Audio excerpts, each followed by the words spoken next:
नाटी दुल्हन। मयंक की बीवी नेहा की हाइट बहुत ही कम थी। वो इतनी नाटी थी कि लोग उसका कई बार मजाक बना देते। अरे नेहा, तेरे लिए तो मुझे किचन में टेबल रखना पड़ेगा।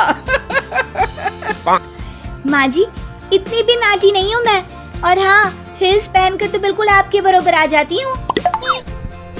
अरे तेरे पापा ने महंगी कार का लालच दे दिया, वरना तो मेरे बेटे के लिए लंबी लंबी लड़कियों की लाइन लगी थी। क्या बताऊं तुझे, कटरीना फैल थी उनके सामने।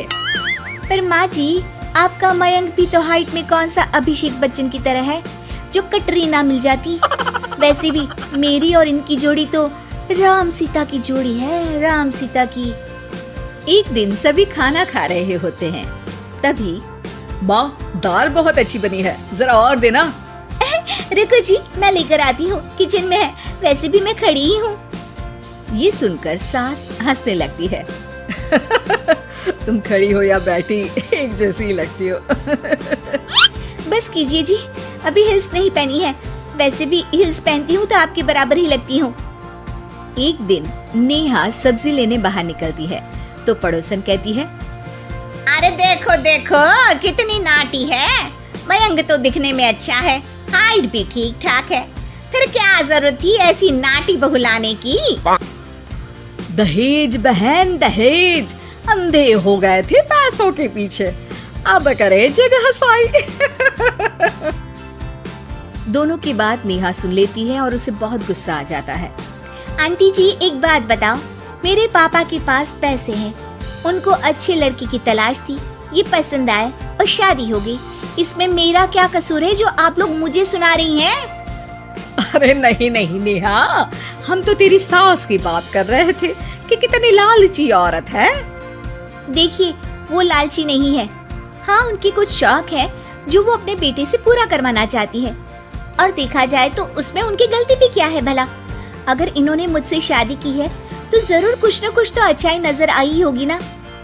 और अब ना तो मैं आपकी बहू हूँ और ना ही आपके रिश्तेदारों को मुझसे मिलना है।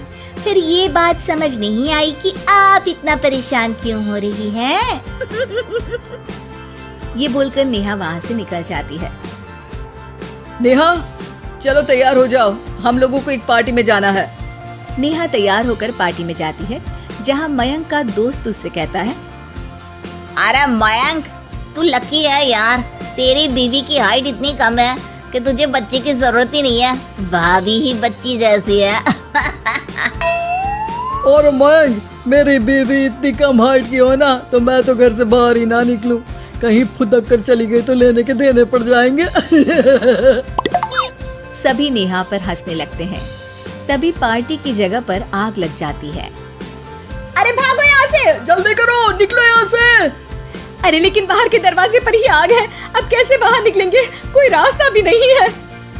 अरे रास्ता है ना, अगर कोई इस खिड़की से बाहर निकलकर अगर सामने के दरवाजे में आग को बुझा दे तो सब निकल सकते हैं।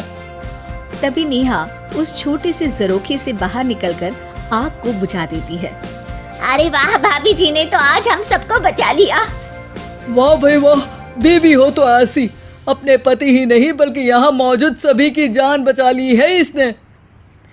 भाई मयंक, माफ कर देना, तेरी बीवी तो सच में कमाल है।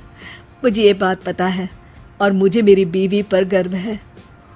नेहा मुस्कुराकर अपने पति की तरफ देखती है।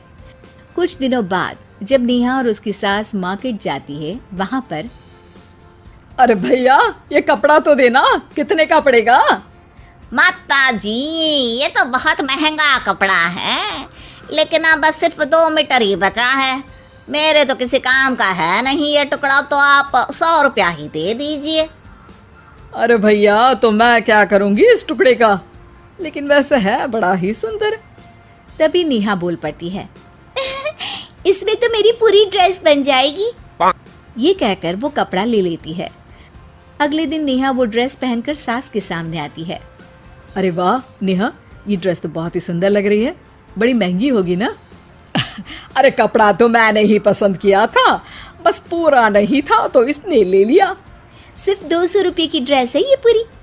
देखो माँ जी, नाटी होने का भी कम फायदा नहीं है। जैसे तैसे दिन कट रहे थे। सास और पड़ोसियों के मजाक बनाने का सिलसिला चल ही रहा था कि एक दिन मोहल्ले से जोर जोर से आवाज आती है, हाय रे मैं मर गई, भगवान मैं क्या करूं। अरे क्या हुआ? देखते हैं तो सभी एक हॉल के सामने भीड़ लगाकर खड़े हैं। मेरा बेटा प्रिंस गड्ढे में गिर गया है। पड़ोसन जोर जोर से रोने लगती है कि तभी वहां नेहा आ जाती है। रोइए मत, मैं प्रिंस को लेकर आती हूँ। ये बोलकर नाटी सी पतली सी नेहा गड्ढे में घुसकर बच्चे को बाहर ले आती है। अब क्या था, एक बार फिर नेहा के लिए पूरा मोहल्ला तालियां बजाता है। मुझे माफ कर दो नेहा, मैंने तुम्हारी हाइट का कितना मजाक उड़ाया था। कोई बात नहीं मौसी, प्रिंस ठीक है, ये बात है। अब वो दिन आता है जब सास नेहा की तारीफ करती है। वाह बहू वाह, तेरी तारीफें सुन सुनकर तो मैं खुश हो गई। आज तो तूने ये साबित कर दिया कि समाज में इंसान अपने रंग रूप और लंबाई चौड़ाई से नहीं बल्कि साहस और हौसले से काबिल कहलाता है। मुझे माफ कर देना बेटा।